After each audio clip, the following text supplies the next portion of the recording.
All right, joining us now is South Carolina Senator, friend of the program, Lindsey Graham. Senator, welcome. Wow, what fireworks today! I thought the Attorney General was on fire today. Oh my God, yeah, she let them have it, and there are over 100,000 illegal immigrants in Chicago. Now, why does that matter to the rest of the country? Anytime you have a sanctuary city like Chicago, where people come by the over 100,000.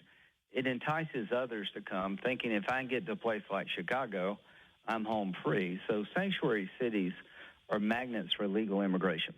The gangs have consolidated there. Crime is on the rise. The murder rate is 5 times higher in Chicago than it is in New York. Trump promised us when he ran for president that he would deal with the invasion that happened on Biden's watch, and the only way you can deal with that is go into these sanctuary cities and start expelling illegal immigrants, and that's what he's doing, and the National Guard is helping that endeavor, particularly protecting ICE agents against assault.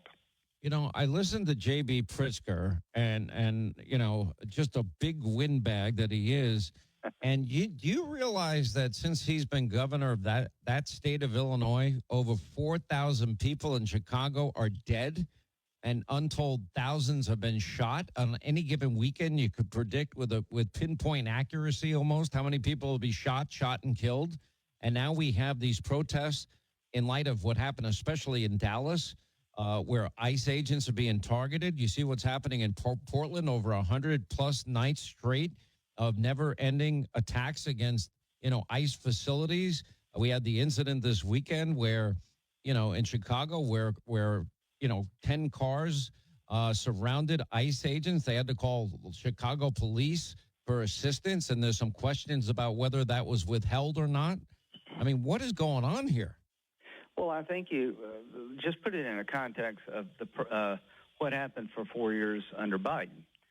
The border was obliterated under Biden.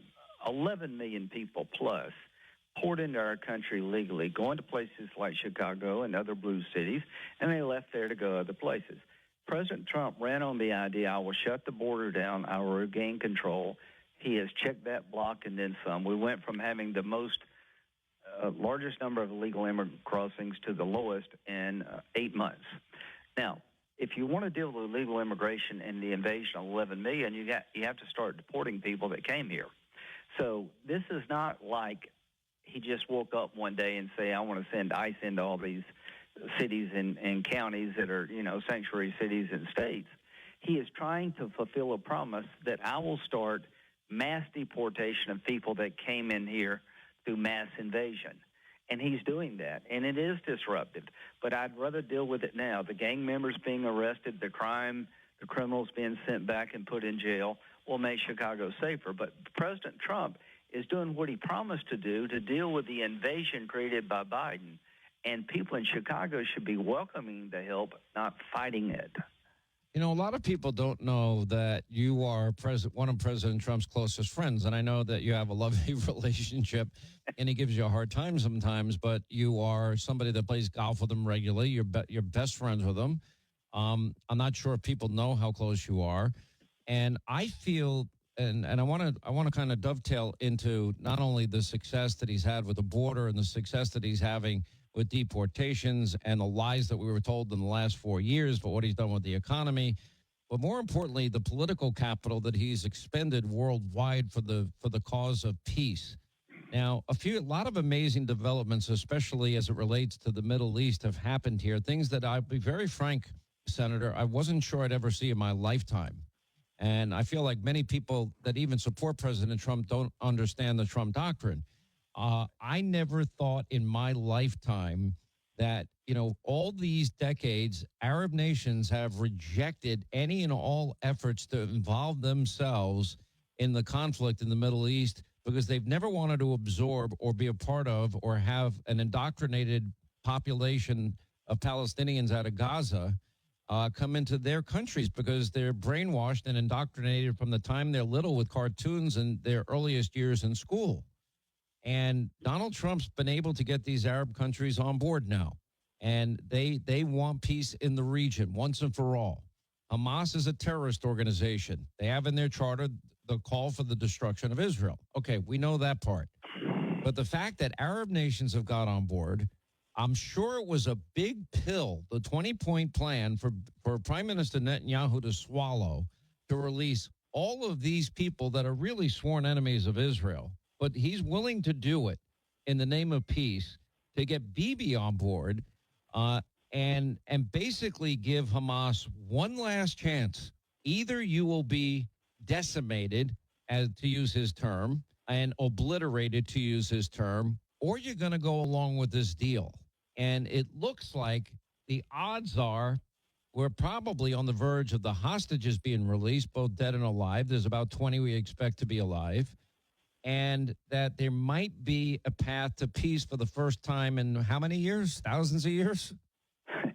Yeah, I mean, I hope people absorb what you just said. Let's break it down a bit as to President Trump and myself. Yeah, I was one of 16 or 17 people run in 2016. If you don't remember me running, that's not your fault. It didn't last that long. I'm probably the only guy who got a T-shirt out of it. But after he won, he called me over after the election and when he got in office in 2017, and he said, I'd like you to help me. And I said, I'd be glad to. And he was surprised it would be that quick. I said, listen, Mr. President, you won, I lost, I have my say. Nobody listened. You're the president. I want you to be successful. And we had lunch. Then he said, do you play golf? I said, yeah. And we played a lot of golf, and I've got to know him very well. The first thing that happened is... By the way, behind your back, you do know he makes fun of your golf game. Yeah, well, he has got a lot to work with. So, same here. Don't worry. I can barely play. Like it's there for the taking. All you got to do is do it. But anyway, the bottom line is he's earned my respect. He inherited a mess. When America is strong and reliable, the world is safer. When we pulled out of Afghanistan, we lost reliability in the eyes of the world. And it made us look weak. So Putin invades Ukraine and on and on and on. So he comes into office with an absolute nightmare on his hand. 11 million people invade our country, gang members, drug dealers, you name it. And he's been trying to dig out of that mess ever since. So that's 2024 election. But go back to 2016. What I saw was a guy that could do things that nobody else could do. You mentioned something that just sort of goes over people's head. Ever since I've been involved in this business, this has been a while now, you could never get the Arabs to want to own the Palestinian file. They would complain about them behind their backs, and do very little to help them in public. President Trump told the Arab world, you need to take ownership of your own backyard. I want to work with you. But for the first time ever, the Arab world is embracing a solution for the Palestinians that not only will give them a brighter future, but will lead to safety and security for Israel. Israel can't change Palestine. I can't change Palestine. Only the Arabs who speak the language and understand the culture. This is his biggest accomplishment by far, in my view, is to take the Arab world that's been indifferent, to make them have ownership of the future of Palestine consistent with security for Israel. Now, why is Bibi deferring to him on things that he probably wouldn't do for anybody else? He trusts Trump to always have Israel's back. He bombed Iran nuclear facilities in joint operations with Israel. He recognized Israel of Jerusalem as the capital of the Jewish state, which it is. He recognized the goal line to be part of Israel, which secures their nation, unlike any declaration anybody's made in a long time on that part of Israel. So he's earned the respect of Bibi. Bibi trusts Trump, and he's willing to do things that he wouldn't do for any other president. This is a winning combination. Israel being willing to compromise in a smart way, the Arabs taking ownership of the Palestinian file to give a solution that's never existed before. If this happens, it will be because of Donald Trump. Everybody says, I like Trump's policies. He's just too much for me. Let me tell you, it's his personality and the strong horse nature of who he is that has attracted the Arab world to him. When he took on the Iranians, killed Soleimani, and bombed the Iranian nuclear facilities, every Arab said, I've got a real friend I've never had before. Nobody in Israel doubts Trump's commitment to the state of Israel. If we pull this off, where the hostages are released and Hamas one day lays down their arms and they are no longer part of Palestinian life. By the way, that's got to be a key component. They can't have arms. They cannot have these weapons, and Israel can't be under a constant threat of rockets being fired. I've been to one city, Sderot, a border city, 10,000 rockets in 10 years, Senator. Yeah, no, that's exactly right. But if we get the hostages out, Israel pulls back. You can't pull back much further until there's a commitment to disarm by Hezbollah. By Hamas, they'll come back. And we got to deal with Hezbollah in Lebanon, and I've talked to Trump about that. But the long story short, what's going on in the Mideast is a direct result of the larger-than-life personality of President Trump talking to people in a common-sense way, setting aside traditional norms, and trying to get outcomes that make America stronger. What makes America stronger? When the Israeli-Arab conflict is to an end. If Saudi Arabia recognizes Israel, we're safer. That ends the Arab-Israeli conflict. That makes the Mideast a better place to do business. If we can find a solution to the Palestinian problem Israel can live with, then that's a home run. So President Trump has got people to do things that nobody else has been able to do. Whether you like him, you like his tone, you like his word, what he's done is historic, and he should get the Nobel Peace Prize about 3 times ago. I don't know how this ends, but we're closer than we've ever been, and it's due to the Trump personality and the Trump doctrine. I will help you, but you got to help yourself. I'm telling you, these are transformational, consequential times. If you have a few more moments, I'd like to hold you over. Senator Lindsey Graham, South Carolina. I want to go back to the fact that you were spied on by our own government, and the way this happened, and how this can't happen again, and how the FBI and the DOJ can no longer be weaponized, and we must restore both the FBI to its former greatness and our intelligence communities to its former greatness. What do you put the odds at that this is going to get done? 50-50 or better, which is pretty good odds in the Mideast. And again, they wouldn't be at the table if Trump hadn't pushed everybody. He's pushing the Arabs. All I can say is the best chance I've seen in the last 2 years. Today's the anniversary of the October 7th attack. It was designed to stop Saudi Arabia from recognizing Israel, which is Iran's worst nightmare. Hamas was an instrument of Iran. And so let's just pray, hope it works. I hope it's better than 50-50. I think the word obliterate probably got Hamas's attention. Oh, it did. I'm sure it did. What do you make of the rise of virulent anti-Semitism? We hear it in the halls of Congress where you are. We hear it, on college campuses. It's growing worldwide. I mean, I couldn't believe European leaders, siding with the wrong side in this conflict. We hear it in the punditry class. I'm not sure what part of the murder of the equivalent based on their population size versus ours, the equivalent of murdering 40,000 Americans in a day, people don't understand. But murder, kidnapping, torture, rape, beheadings, I'm not sure what part of that people don't understand. Well, I can just say this. When our country was viciously attacked on December the 7th, 1941, by Japan, we joined forces with allies, Britain and others, to fight Germany and Japan. We felt like it was a war we couldn't afford to lose, and we sent millions of Americans off to foreign battlefields to protect America. Over 500,000 died, and we wound up dropping 2 atomic bombs on Japan to end the war, to prevent an invasion of Japan that could have lost 1 million American lives. Did anybody suggest that was disproportional to the task at hand? No.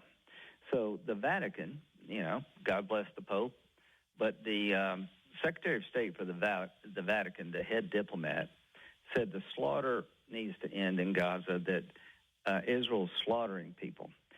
The response needs to be proportionate. So, and to the Cardinal, what is a proportionate response when your country is attacked, 1,200 of your citizens are slaughtered, babies are burned alive, women are raped in front of their family, people have had their heads cut off, and they promise to do it over and over again? That's just one threat. Hezbollah has the same goal. Iran chants death to Israel every day, and they mean it. What is the appropriate response? I'm sorry there have been so many people killed in Gaza, particularly children. Why? Because Hamas uses them as human shields. Anti-Semitism is always there. And when it pops up, when Israel is strong, there's something about a strong Jewish state that drives the world crazy. How dare the Jews stand up and fight? How dare them be so strong? That's what I think this is. It's always there, but it pops up in an ugly way when Israel is strong and fights back. The days of killing Jews without consequence are over, and the Jewish state survives and thrives simply because it's determined to do so. The day that we pull our support for Israel is the day we will be in disfavor with God. I believe that. But equally important is the day that we'll lose a great ally with common values. I can't think of one group that wants to destroy Israel that doesn't want to destroy us. So I'm on Israel's side without apology. You see, the president did everything he could do to entice Vladimir Putin to stop the killing and the murdering and the attacking and the invasion of Ukraine. I'll be honest, Senator, when this conflict first started, I thought it would be over very quickly. I just thought that Russia would roll over Ukraine. Now, I didn't like how it evolved into a proxy war between the U.S. and Russia, and I blame Joe Biden for that part. I also blame Biden for putting handcuffs on the Ukrainians in terms of, restrictions about how they can fight a conflict, and he wouldn't even let them have MiGs that were being offered by Poland in the very beginning. He wouldn't let them use certain bombs. But now the handcuffs are off. Now President Trump has basically said, okay, you don't want peace.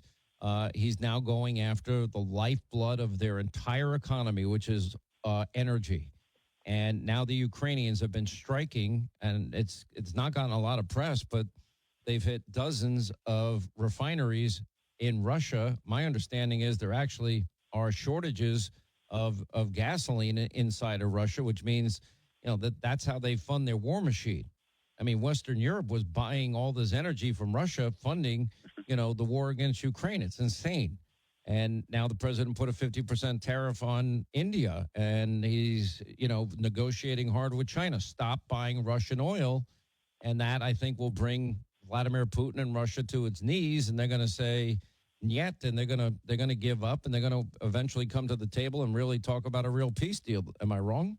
No, I think you're dead right. And so what did we say early on? The world is in a better place when America is strong and reliable.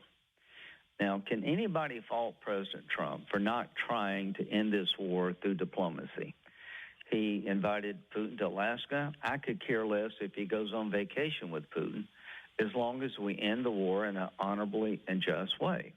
He's reached out in the Mideast unlike any president I've ever known, and is beginning to pay dividends.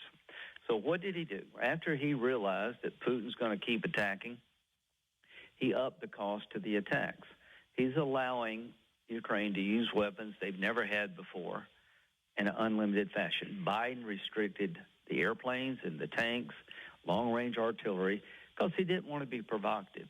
Biden prevented me from having pre-invasion sanctions, telling Putin, if you go into Ukraine, here's what happens on day one. They didn't want to be provocative. Trump has taken a different route. He's reached a hand of peace out, but he's also told Putin, if you keep this war going, it's going to cost you more. I'm going to go after your customers who buy your oil, like India and China. I'm also going to empower Ukraine to hit you harder than they've ever been able to hit you before. And the goal is to get him to the table to end this war. President Trump has made a decision to help Ukraine by selling weapons, not giving weapons, to Europe for the benefit of Ukraine. He's taken the gloves off in terms of how they can use these weapons. There are gas lines in Moscow right now because Ukraine is taking it to the oil and gas infrastructure of Russia, and this is due to a change in policy by President Trump. I do believe that Putin will come to the table if we keep the pressure up.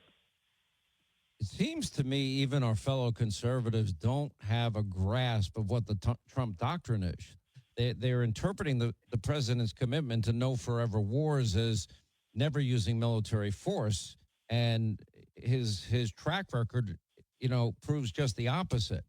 This is the same Donald Trump that beat the ISIS caliphate, the same Donald Trump that took out Soleimani on a tarmac, the same Donald Trump that beat Baghdadi and associates and dropped the mother of all bombs on Afghanistan. And I think the biggest military feat of all is taking out Iran's military facilities, which I don't think any other person on earth would have had the courage to do. And thank God he did it, because they were too close to getting nuclear weapons. We had talked about that for years. Trump 2028. Now, you asked me what happened here between me and Here we go. Yeah, that's going to be the headline of the whole interview. Trump 2028, 32, as long as he can hang in there. Why? Because this man, through sheer force of personality, being smart and clever, has used force in a way to foster peace. Don't you think the Arabs are willing to help us with Palestine because we took Iran on? I believe that. Don't you 100%. think it's willing to accommodate some compromise because they trust Trump, unlike any other president? Don't you think Putin now is understanding he probably overplayed his hand with Trump? Don't you think China is reevaluating what they're going to do with America on his watch? I can tell you they are. Being strong makes us safer. Venezuela. The days of sending drugs through the Caribbean in speedboats are, if you're in the Caribbean, you better have a Trump flag on your boat because you're in a world of hurt. By the way, the cartels are going to put Trump flags out there thinking that they can. Well, I got a way to tell a true one from a fake one. But the bottom line here is this display of force and strength to protect America from poisoning by fentanyl, to increase the cost of Putin's aggression, to stand firmly with Israel but ask them to compromise where they can, to tell the Arabs you'll have no better friend than Trump, but you got to up your game in your own backyard, is leading to historic opportunity. That's why I'm such an admirer of his outcomes and his work product. I've become close to the president personally. We have a lot of fun together. And we do disagree on occasion, but he knows I have his best interests at heart. I fought for Kavanaugh because I thought it was a great pick. And we'll talk in a minute here before we leave, I hope, of this effort to destroy Trump and everything, including his family, in 2016 and 2024. What he went through at home, I hope no one ever goes through at home again in terms of having his government turned against him and now find out about me. But as to foreign policy, it's a breath of fresh air. He's a combination of Ronald Reagan and P.T. Barnum. He has some juice. He has some swagger that I've never seen before, and it's to the benefit of the American people. So, Mr. President, you're a man of peace, but you should not be trifled with. There are a lot of people that would like to tell you how strong President Trump is, but they're dead. Quick break, right back. More with Senator Lindsey Graham, South Carolina, on the other side. Let's get to the issue of weaponization, what they've done to him, and how Jack Smith tracking, private communications, including yours, right. Nearly a dozen Republican senators, and how this ends. Okay, well, let's go through a timeline real quick. I'll try to make this quick. President Trump announces he's running for president November the 15th, 2022, that he's going to run in 2024. 3 days later, Garland appoints Jack Smith as special counsel. In March of 2023, he's indicted in Manhattan, where they take misdemeanors and combine them in a fashion to create a charge to make it a felony that no person's ever been charged with in the history of Manhattan, Alvin Bragg, just to get Trump. He was charged with 34 felonies, and these are business records, misdemeanors, that they rigged the system to go after him to create a felony conviction in March of 2023. In June of 2023, he's indicted on 37 charges related to handling classified information. Apparently, taking a hammered hard drive and using bleach bit to wash away emails doesn't make the cut. And that's what Hillary Clinton did with classified information. In August, he's indicted on 4 counts of trying to overturn the 2020 election in D.C. in August of 2023. In August of 2023, he's in charge with a RICO violation in Georgia. Now, September 27, 2023, they look at my phone records and my phone calls about what happened in 2020. I am in the fight with Trump. I was the first senator to endorse him. So the investigation in 2022 and 2023 about what happened in 2020 wasn't about bringing justice to bear based on what happened in 2020. It was to beat him so he couldn't get elected in 2024. And Jack Smith tried to release in October of 2024 his memo accusing Trump of all these crimes to make it public. There's a doctrine in the Justice Department: you don't bring charges close to an election. In October and September of 2024, Jack Smith was trying to fill up the newspapers with bad press for Trump, and this was an effort to beat him in 2024. The investigation in 22 and 23 wasn't designed to right wrongs in 2020. It was to undercut him in 2024. Unbelievable. That is the grand conspiracy that I keep talking about. I know we took a lot more of your time than we planned, Senator.